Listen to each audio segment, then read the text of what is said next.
Tell me if this sounds familiar.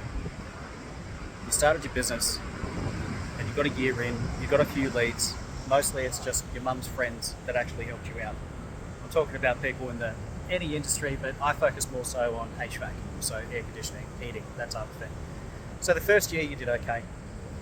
What you've then found is that your expenses actually get a little bit more, because as you get more systems, as you get an accountant, as you get a bookkeeper, as you get everything, you suddenly realise, hey, I can't even afford to pay myself. So you have a few leads come in, you try hard to pay yourself, you only just get by. The second year you might bring on some staff members, you have to increase your prices. All of the people that you actually had on board as your regular clients are saying, well, you're too expensive, I'm just going to go with someone new. My friend's son has just started up his own air conditioning company, so I'm just going to go with him because he's $20 cheaper, and it goes on. After 3 or 4 years, you find yourself in a position where the leads, you're forced to actually go towards advertising. So Google Ads, your cost per click is through the roof because the person managing your campaign doesn't know how to manage the campaign, or you're doing it yourself. You just put down your credit card, hope for the best, leads are coming in, and then you realise, hey, have to stop the spend. So you have to cut back, but then you keep on looking for people who can get you better leads. The one thing that I've noticed though, with a lot of these companies, and I fall into this exact same category, even though I come from a marketing background, I fell into this same trap myself, is that I wasn't focused primarily on the people taking the calls, and I wasn't focused on the type of leads that were coming through. Once I did that, things turned around. That's when I noticed that you actually got a little bit of a better return on investment. You got a little bit of a better margin on each of those things.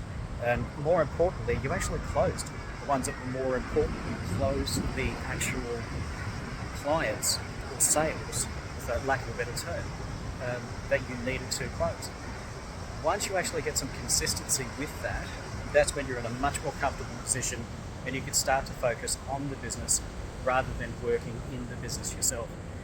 Getting off the tools is the first major step, and then running the business is the next major step.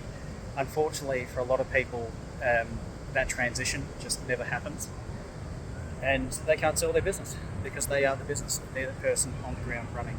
So after 5, 10, 15, 20 years of working in the business, only just getting by, only just paying off the personal mortgage, everything else like that, you've got a business and the reputation is not all that strong. Something that I start a lot of my companies with, or the first part of any type of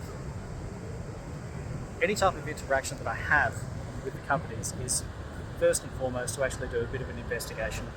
Let's have a look at your overall brand. So what is a brand? A brand is your professional reputation within the marketplace. Something that I'm getting in the habit of doing with this new venture of mine, dealing with HVAC clients and speaking directly with people within that industry, the actual owners of the industry, that all have the exact same problems from what I'm finding.